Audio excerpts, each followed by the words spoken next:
m'appelle Dominique Legros.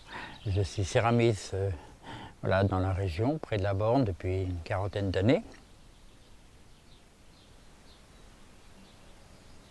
En fait, quand j'étais enfant, je collectionnais les fossiles, les papillons, les cailloux, ces petites choses de la nature.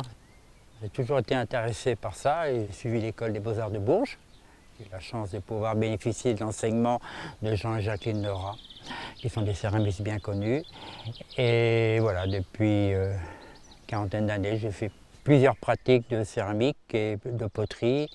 Et maintenant, je travaille sur des pièces uniques.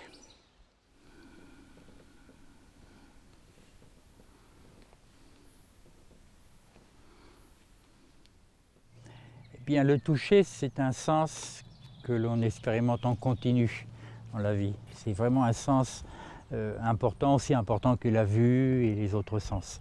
Je remarque qu'il est rarement mis en valeur. Il y a des expositions de peinture qui concernent la vue, la musique, l'ouïe, la saveur, les odeurs, tout ça sont mises en valeur. Et le toucher, c'est comme un sens un peu mis de côté. Et donc je me propose à travers mon travail d'inviter le spectateur à toucher et à expérimenter la douceur des terres polies pour retrouver cette sensation, ce ressenti que j'exprime à travers mon travail. Ce qui est important pour moi, c'est le regard sur la pièce.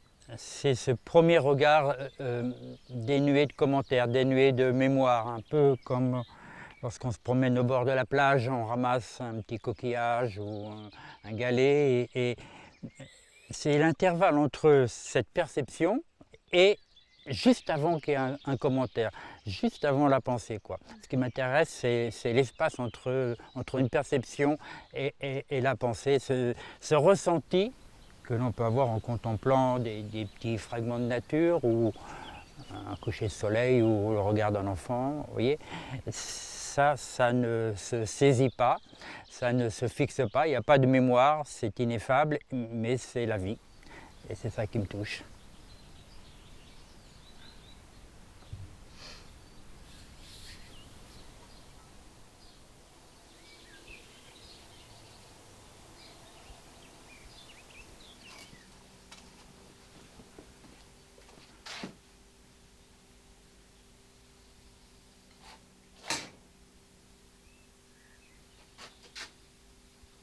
La terre, c'est un minéral finalement, lorsqu'elle est cuite, c'est très proche de la roche, mais aussi la terre permet le modelage, permet une grande souplesse de modelage, de fabrication.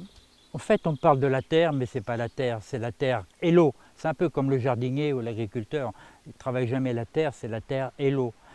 Il y a l'eau aussi importante que la terre, il y a le feu qui fixe et l'air qui donne l'expression, l'émotion. Et donc ça permet un travail qui invite à une méditation, un recentrage, une écoute.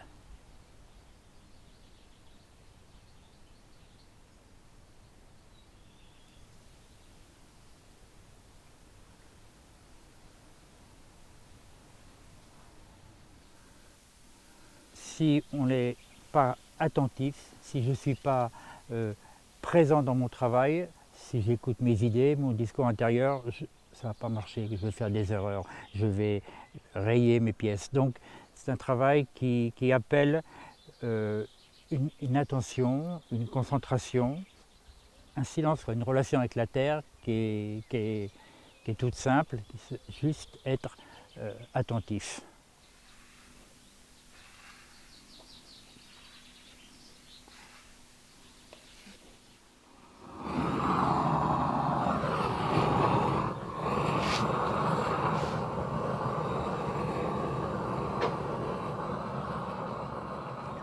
Alors j'utilise une technique personnelle un peu particulière.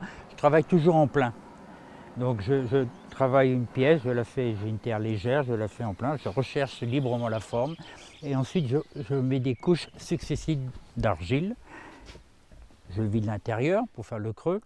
Et je dépose des couches de porcelaine au degré, en couches successives, un peu comme un phénomène de sédimentation.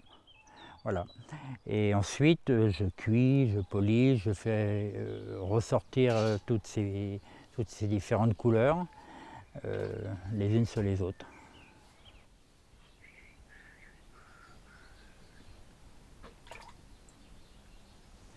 Mes gestes sont spécifiques dans la mesure où, en disposant des couches les unes sur les autres et en laissant sécher, parce que ça travaille de la terre, mais aussi de la terre et de l'eau, j'affine la forme pour retirer tout ce qui est inutile en fait. D'une forme complexe, j'essaye d'extraire une forme simple pour éliminer tout ce qui n'est pas nécessaire. Au fur et à mesure du séchage de la terre, j'arrive à densifier ces différentes argiles et pour éliminer toutes les irrégularités pour avoir une forme le plus pure possible. Exactement comme l'érosion qui retire tout ce qui est inutile pour laisser juste apparaître une forme toute simple en fait. Voilà.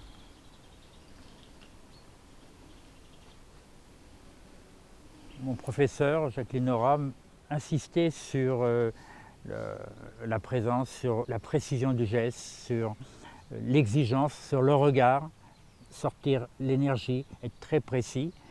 Et en travaillant avec différentes techniques de polissage, de lissage, l'apprentissage se fait en fabriquant les pièces. J'apprends toujours, constamment.